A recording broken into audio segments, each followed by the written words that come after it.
You can read Think and Grow Rich 1,000 times and still vanish broke if these 5 personalities are in your life. It's not a knowledge problem, it's a people problem. These types will quietly eliminate your ambition. I have spent a lifetime studying the men who rose from nothing to command vast wealth and influence. I have also studied the 98 out of every 100 people who fail or who finish life without ever achieving their potential. My findings are clear, and they are unforgiving. Success is an act of coordination. Failure is the result of destructive alliances. This is a law as rigid as gravity. If you choose to ignore the mental chemistry of your environment, you choose failure. The thoughts and habits of those closest to you act as an unseen spiritual force, shaping your own fate through the principle of suggestion. This psychic transmission is relentless.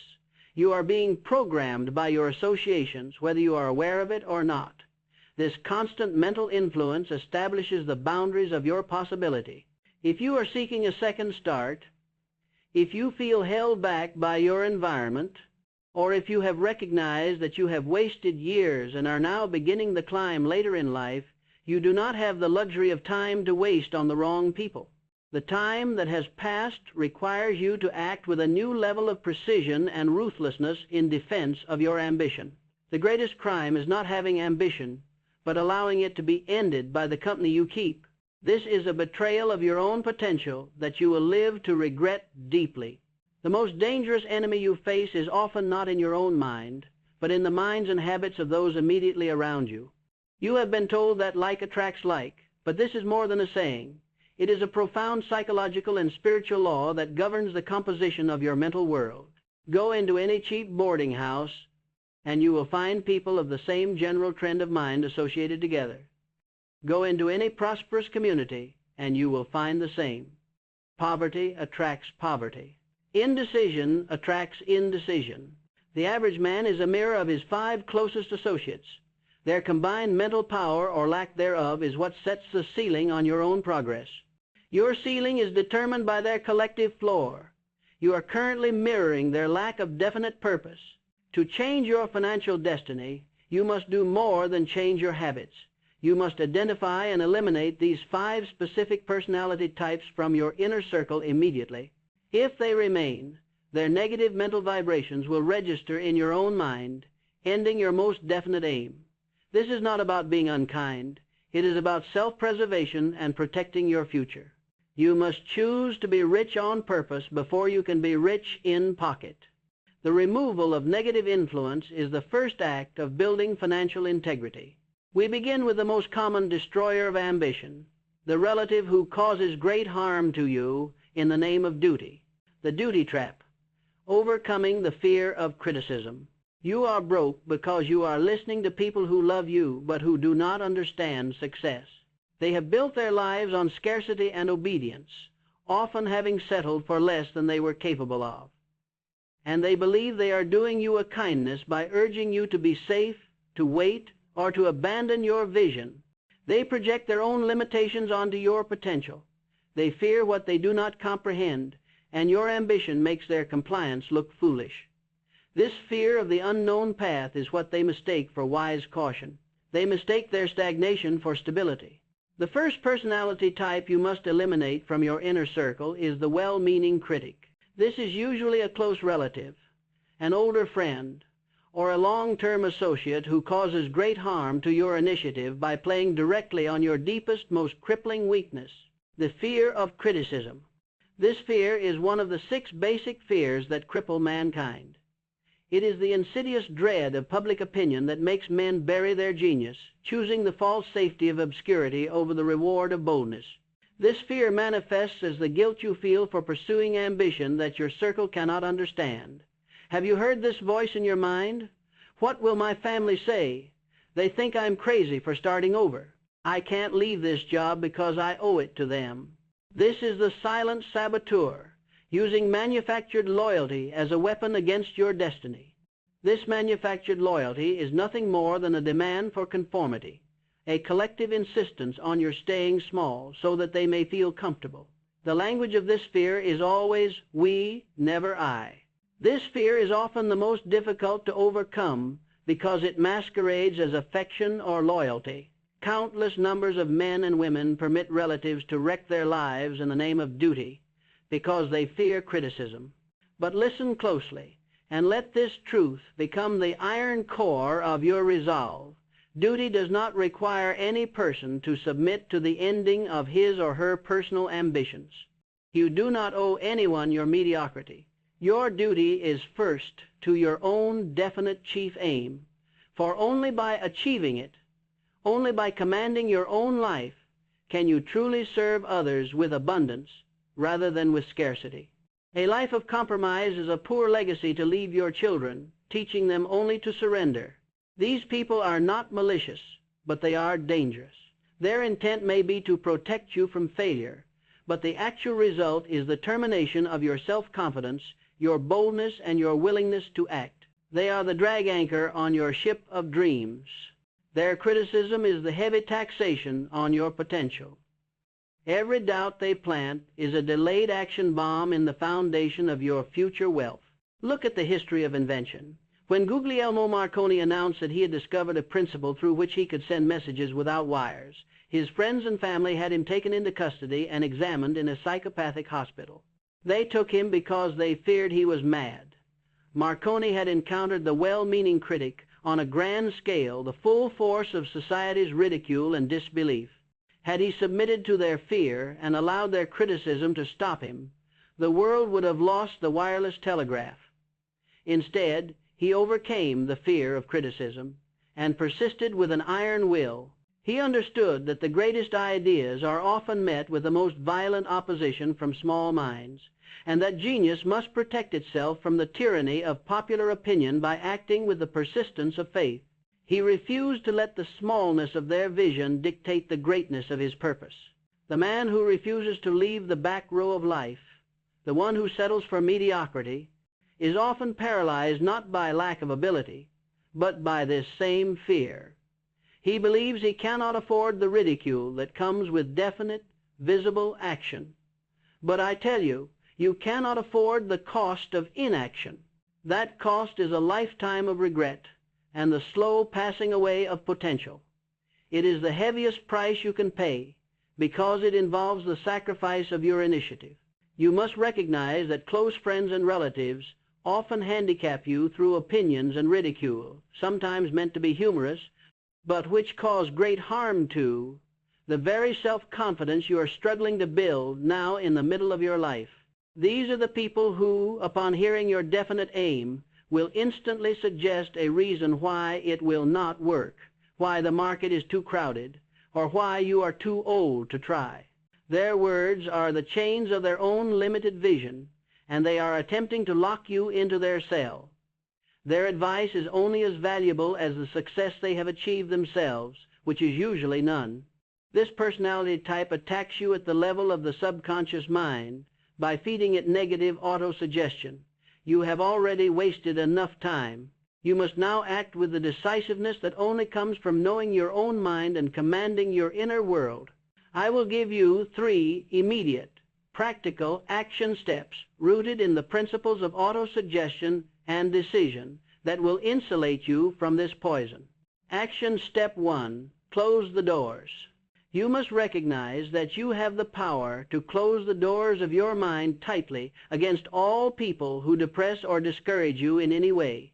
Your mind is a temple, and your definite aim is the altar within it. Do not allow the idle, destructive opinions of others to trespass there. This is a deliberate, daily act of mental self-defense. The moment someone begins to speak words that introduce doubt or fear, you must mentally or physically withdraw. You must be prepared to be misunderstood, for the master is rarely understood by the servant. Guard the gates of your thought with unbreakable discipline, recognizing that every destructive word is an order to your subconscious to fail. Action step 2, destroy the alibi. You must stop using the alibi. If I did not fear what they would say. This phrase is the prison sentence of the average man.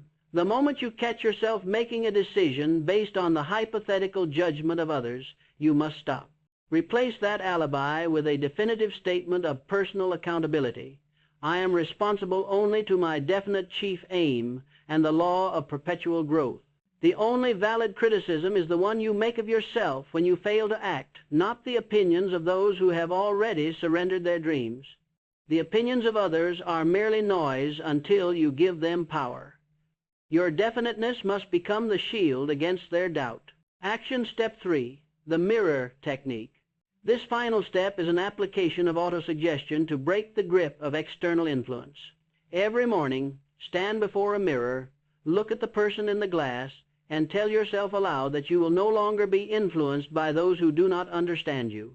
State clearly that you are responsible only to the person in the mirror. Then, recite your definite chief aim, not as a wish, but as a demand, said with a voice of power and conviction. This repetition, made with emotion, will plant the seed of self-reliance so deep that the opinions of others will fail to take root. You are programming your mind for war against the fear of criticism, inoculating your spirit against the poison of doubt. Your daily affirmation acts as a mental firebreak against the external negativity. The well-meaning critic is overcome by definiteness of purpose, combined with the courage to stand alone. Until you command the power to say no to the opinions of others, you will never be free to say yes to your own fortune. You are not too late, but you do not have time to waste being timid. The friction creator, the necessity of harmony. You can have the best plan in the world, the greatest idea, and the most burning desire, but if you are allied with a friction creator, you will fail. This personality type neutralizes the power of your mastermind, turning creative energy into destructive heat.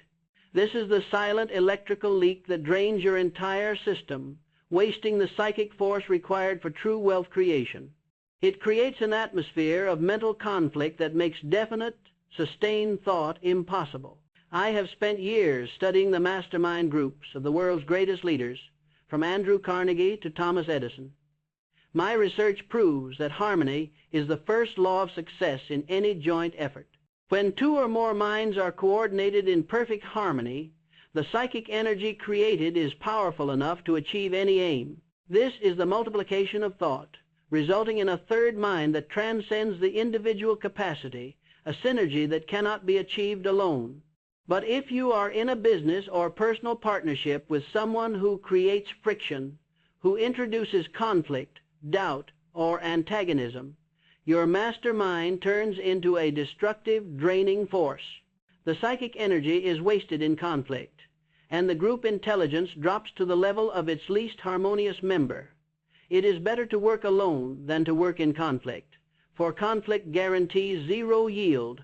This personality type, the friction creator, is the mismatched ally. They may share your goal on paper, but in practice, they create constant argument, criticism, and negativity that drains your spiritual and mental battery.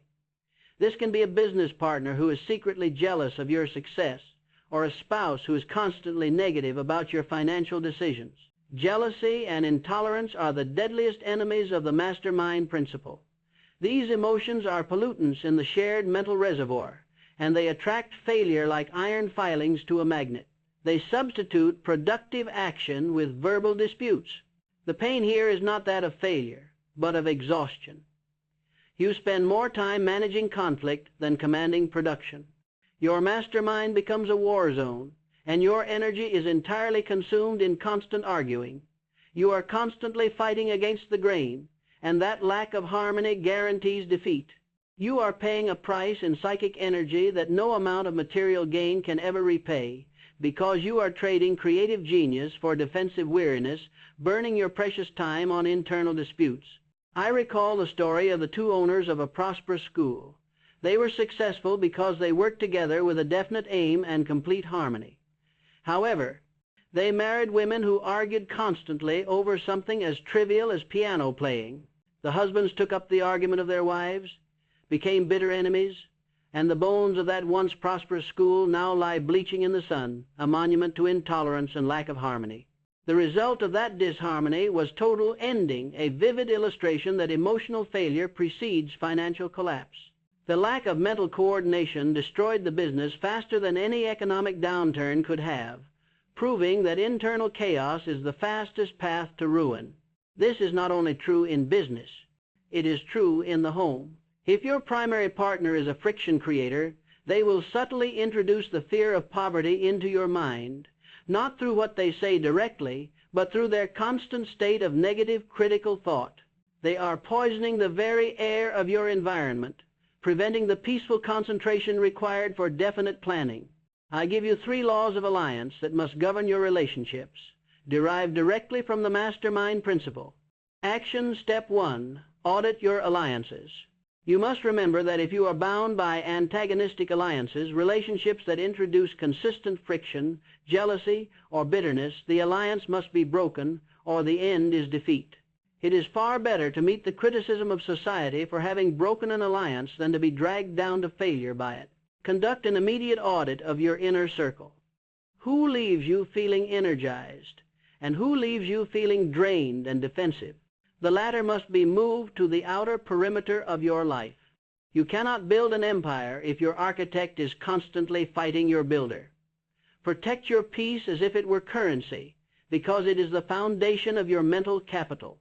Action step 2, establish the mastermind of harmony. The mastermind is not merely an agreement to meet. It is a friendly alliance only with those who are in perfect sympathy and harmony with your purpose. If you are starting late, your group must be a source of immediate, definite power, not a discussion group. Seek out 2 or more people whose minds and habits are aligned with your definite aim, and whose greatest strength is their tolerance and loyalty.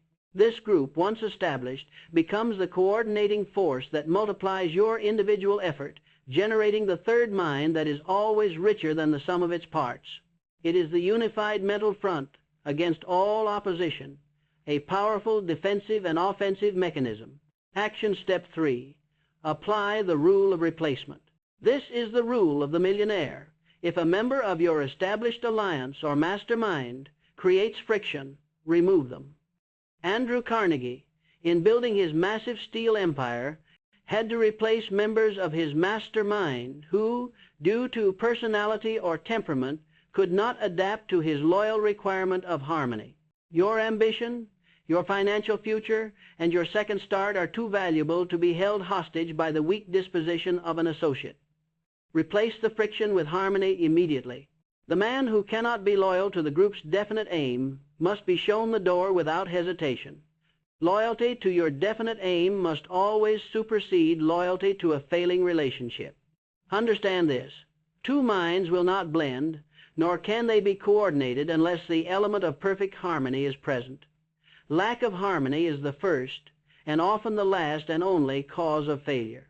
You must be ruthless in protecting the peaceful atmosphere required for definite thought. Do not let the war of words cost you the war for fortune. The chronic drifter, escaping the pull of inertia. If you surround yourself with people who have no definite aim, you will inevitably drift into poverty. This is the law of environment at work, which subtly shapes your habits to match the lack of purpose around you. The energy of chaos or indecision is a negative gravity that pulls down definite action. It normalizes stagnation until you accept it as your own fate. The third personality type is the chronic drifter. This is the person who is simply getting by. They are waiting for a break, for the government to step in, or for destiny to deliver them an opportunity they have not earned. They live without a map, without urgency, and without any definitive plan. They will subconsciously force you to do the same. They rely on hope without faith, and hope without faith is nothing more than wishful thinking, a soothing lullaby that leads to stagnation. The greatest pain of the late starter is the recognition of wasted time. You cannot catch up in life if you are anchored to people who have no destination, who are content to say, "Relax, you work too hard," or who believe that life is best lived in an endless rut of comfortable routine. You must remember, the world steps aside for the man who knows where he is going. The drifter stands in the way, waiting for the world to move him, and he will gladly pull you down into his state of comfortable servitude. Drifting is the easiest and most common path to failure. This drifter is a master of procrastination and indecision. They confuse wishing with action. They are always ready to party, always ready to complain, and always ready to put off until tomorrow the definite thing they should have done 5 years ago. They are the living embodiment of failure to apply the definite chief aim principle, which requires written, measurable action, followed by immediate, consistent action. Their lack of plan is their most infectious weakness. Their mentality is highly contagious. Indecision is not merely a personal weakness. It is a psychological contaminant that spreads through every association. It breeds a mass hypnosis where inaction feels safe and where the lack of definite commitment is celebrated as flexibility. I recall a period of my life in Chicago where I interviewed 7 able-bodied men in a park. Every one of them was unemployed, and their central theme was that the world will not give me a chance. One was a college graduate who had drifted for a decade because he had convinced himself that the world owed him a living. He had skills, but he lacked the definite chief aim necessary to apply them. He was anchored by the drifters around him and the hypnotic rhythm of poverty consciousness. They had replaced ambition with entitlement, believing that labor should be rewarded regardless of value created, a delusion that keeps men bound to the bottom rung. Contrast this with a successful real estate agent I mentored, who was failing for years because he lacked the power of decision. He knew the market, but he constantly drifted from one idea to the next. It took a shock, a forceful awakening, to make him realize that his environment of drifting associates was silently ending his career. Once he cut the anchor of those relationships and made a definite, daily decision to act, his fortunes turned immediately. The difference was not knowledge. It was decisiveness applied with purpose, proving that decision is the master key to action. 98 out of every 100 people working for wages are in the positions they hold because they lack the definiteness of decision to plan a definite position and demand it. If you associate with drifters, the law of social heredity will bind you to their fate.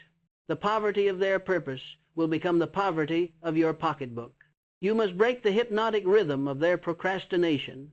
Action step 1, break the hypnotic rhythm.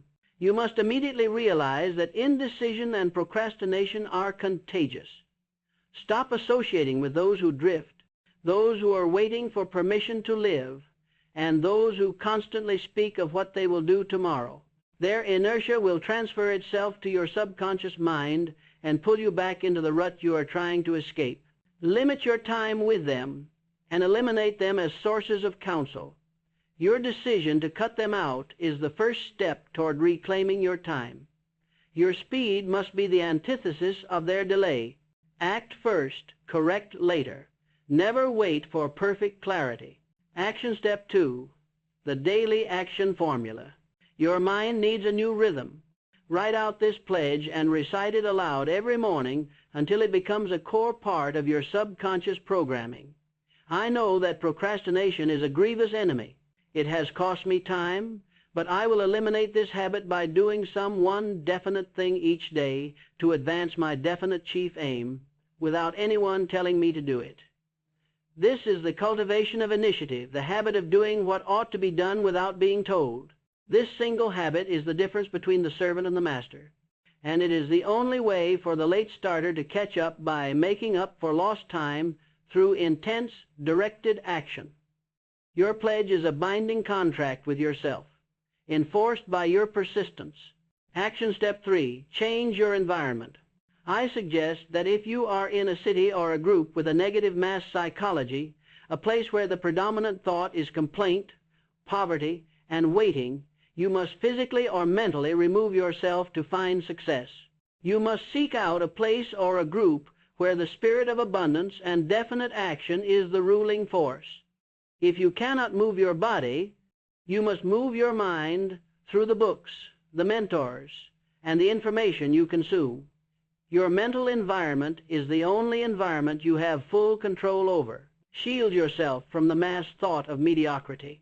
The physical act of leaving a toxic environment is a definite action that feeds your subconscious mind belief. But do not mistake activity for fortune. The man who breaks inertia but lacks honor will still fail. I have given you 3 personality types that are actively working to sabotage your definite aim. If this message is resonating, if you are finally seeing the hidden chains that bind you to the past, then I encourage you to join this channel now. You are not too late to start, but you must move with speed and decisiveness. Subscribe, and I will continue to walk with you as you rebuild your life on the laws of fortune. I know that starting over feels impossible. We focus on the principles that make your age and experience your greatest asset, not your greatest regret. Do not delay your decision. The something-for-nothing hunter, violating the law of economics. The fourth personality type is the something-for-nothing hunter. This is the man or woman who is always looking for the shortcut, the hack, the trick, or the illegal advantage. They try to reap where they have not sown. They are fundamentally dishonest, not only with others, but with the universal laws that govern all true fortune. Their pursuit of quick, unearned gain causes great harm to the ethical foundation of your own wealth. They are chasing shadows instead of substance, and they will drag you into the darkness with them. They mistake luck for law and illusion for reality. If you align yourself with this profiteer, you are fated to fail, because the law of economics, the law of increasing returns, is fatal to those who try to get without giving. You cannot build a late life comeback on a foundation of trickery, gambling, or dishonesty.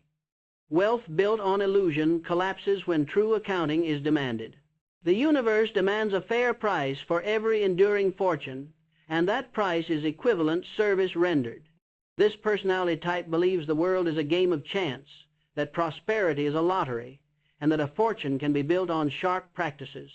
They will try to convince you that service, loyalty, and honest work are for the foolish. They seek out pyramid schemes, unearned income, and deals that are too good to be true. They forget that the law of compensation is immutable. Every transaction, whether material or spiritual, requires a balanced exchange. You only receive what you give, multiplied by the intelligence of your plan. You cannot cheat the market of value. The pain here is that of misplaced trust and repeated failure. You may have been scammed before, or you may be struggling with the temptation of trying to get rich quickly because you feel behind. But you must understand that the universe keeps a perfect set of books. The man who seeks something for nothing violates a fundamental law of nature. He is attempting to cheat the cosmic ledger, and the ledger always balances. Nature cannot be tricked or cheated. She will give up the object of your struggles only after you have paid her price: quality, quantity, and the proper spirit of service. This is the QQS formula, the ethical mandate for enduring success. This formula is the only legitimate shortcut because it engages the law of increasing returns. I have seen countless examples of the man who tried to get rich by gambling and sharp bargains, only to find that the law of economics has a perfect bookkeeping system and sooner or later demands a full accounting that often involves not only financial ruin, but the ending of his reputation. Financial ruin is often preceded by moral failure, because the mind that seeks trickery cannot focus on definite creation, and their foundation is built on sand. Contrast this with the story of Carroll Downs, a young man who promoted himself into a high-earning position not by demanding more pay, but by constantly doing more than he was paid for. He focused on rendering useful service first, knowing that the law of increasing returns would eventually deliver a reward that compounded upon his efforts. He built his fortune on the bedrock of honest, definite service. This is the only lasting foundation for wealth, and it is available to anyone willing to render value first, transforming effort into enduring capital. If you are starting over, your reputation and your commitment to service are your most valuable assets. They cannot be built in a day, and they can be ended in a single alliance with a profiteer. You must live and act by the law of compensation. Action step 1. Apply the QQS formula. To break the pull of the something-for-nothing mentality, you must focus your actions on quality, quantity, and the proper spirit of service. Before you engage in any venture, ask yourself, am I offering the highest quality of work? Am I offering the largest quantity of service I can reasonably deliver? Am I doing this work with an attitude of cheerful, positive cooperation? When you commit to this formula, you set the law of increasing returns in motion, which makes wealth a certainty, not a gamble. Your service is your collateral, and your ethical commitment ensures that collateral grows in value, compounding your reputation and your profit. Action step 2. Reject sharp practices. You must refuse to associate with anyone who believes in getting without giving. If a deal or partnership requires trickery, deception, or the avoidance of fair service, it is fated to fail, and it will cause your failure. This requires moral courage, the courage to walk away from the easy, dishonest deal in favor of the difficult, honest one. The path of least resistance is the path of mediocrity. The integrity of your definite aim must be non-negotiable, for dishonesty is a weakness that will consume your desire, leading to the ending of all forms of wealth. Action step 3. The service audit. For the next 6 months, I want you to render useful service to at least one person every day for which you neither expect nor accept pay. Do not tell anyone you are doing this. The purpose is not charity for others, but conditioning for yourself. This act is designed to set the law of increasing returns in motion by proving to your subconscious mind that you are a producer, not a taker. This simple, daily act of giving, without immediate expectation of return, will reprogram you for abundance, moving you from poverty consciousness to abundance consciousness. This is the highest form of autosuggestion through action, cementing the habit of giving value. There is no such possibility as something for nothing. You must pay the price of definite, quality service. The pessimist, protecting your subconscious mind. The final, and perhaps most dangerous personality type is the pessimist, the one who says, "It can't be done, and the economy is too bad, and you're too old now." They are the most sophisticated mental poisoners because they disguise their fear as realism or wisdom. They offer the comfort of low expectations. They use the facts of scarcity to argue against the possibility of abundance. They are preachers of limitations, seeking converts to their philosophy of despair. If you are starting late, your confidence, your belief, and your will are fragile. You have already overcome the inertia of years. You have overcome the fear of criticism from relatives. You have built a mastermind.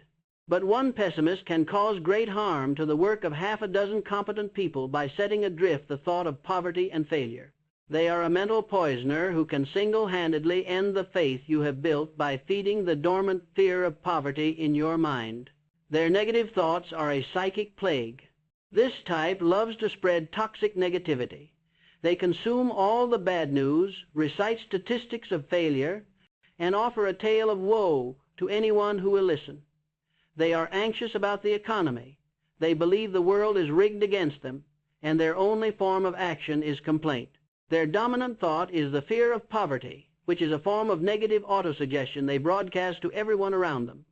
This constant negative vibration is seeking resonance in your own mind. The core concept you must grasp here is the vulnerability of your subconscious mind. Your subconscious takes every thought it is fed, whether it comes from you or from your immediate environment, and converts it into reality. Poverty consciousness will voluntarily seize the mind, which is not occupied with the money consciousness or abundance consciousness. You cannot afford to have a pessimist in your environment, because mind chemistry causes their negative vibrations to register in your own mind, ending your ambition. Their negative thoughts are seeds of failure in your own garden of potential, and they will choke out every positive seed you plant. Their energy will override your desire if you allow it. Their wisdom is a contagion that leads to financial illness. I have seen the successful banker who, recognizing this spiritual law, hung a sign in his office that read, "We talk and think only of abundance here. If you have a tale of woe, please keep it, as we do not want it." This was not an act of rudeness, it was an act of survival, a decisive statement of mental environment control, and a recognition of the contagious nature of fear. He prioritized the mental atmosphere of his mastermind above social convention. Look again at the example of Henry Ford. He succeeded not just because of his genius, but because he surrounded himself with men who had the definite knowledge and the faith to do what he wanted, while he ruthlessly ignored the doubting Thomases and the pessimists who said his revolutionary ideas were impossible. He shielded his aim from negative suggestions and created a mastermind environment based on achievement, not fear. Your belief must be more powerful than their reality, for reality is nothing more than the crystallization of dominant thought. You must become the guardian of your inner sanctuary. Action step 1, mental sanitation. You must recognize that every person you associate with is a mental looking glass, reflecting your own attitude. If you see their pessimism, it means that they are reflecting a potential future for you if you do not act with decisiveness. Your first act of mental sanitation is to limit exposure to news, media, and people that speak of failure, scarcity, and woe. Replace this consumption with literature, podcasts, and companies that speak only of definite aims and continuous achievement. You must starve the negative and feed the positive, creating a mental atmosphere of success where failure is not a topic of discussion, but merely a lesson in persistence. Action step 2, the auto-suggestion challenge. When someone offers a negative suggestion, for instance, you can't do it, or the market is too tight, you must aggressively counter it with an immediate act of auto-suggestion. You do not need to argue with them. You need only command yourself. Immediately recite this to yourself, either aloud or in a fierce whisper. I demand of myself persistent, continuous action in the pursuit of my definite chief aim. My belief is certain, and my mind is closed against all negative suggestions. This is the shield of the man who commands his own destiny, protecting his faith from external attack. Never allow external doubt to become internal belief, for belief is the only key to the subconscious. Action step 3, clean your inner circle. I have stated this before, but it bears repeating with the weight of finality. You must keep your mind closed against all people who depress or discourage you in any way. The pessimist is the easiest to eliminate because their negativity is so obvious. Yet, many people keep them around out of comfort, habit, or pity. You cannot pity a pessimist and be rich. Your failure will not save them, but their failure will guarantee yours. Remove the mental poisoner. Your future depends on it, for their poison will contaminate your subconscious mind and neutralize your burning desire. Your new alliance. You have been given the names of the 5 personality types that will keep you broke forever. The well-meaning critic, the fear of criticism, the friction creator, the lack of harmony, the chronic drifter, the contagion of procrastination, the something-for-nothing hunter, the violation of the law of service, the pessimist, the mental poisoner. This video is not meant to condemn you for the company you keep. It is meant to liberate you from the chain you did not realize you were wearing. The greatest freedom is the freedom to choose your company, and therefore choose your thoughts. You may be listening to this, recognizing 3, 4, or all 5 of these types in your closest circle. You may be thinking, how can I eliminate them? They are my entire environment. This is the moment of your greatest decision. If you are starting late, if you feel behind, you do not have the time to slowly ease out of these relationships. You must act with the definiteness of a surgeon. A clean cut is kinder than a slow, agonizing decline.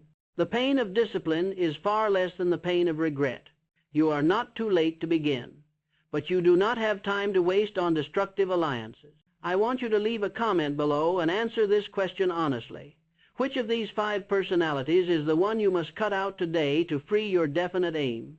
Sharing your immediate decision is the first step in converting it into reality.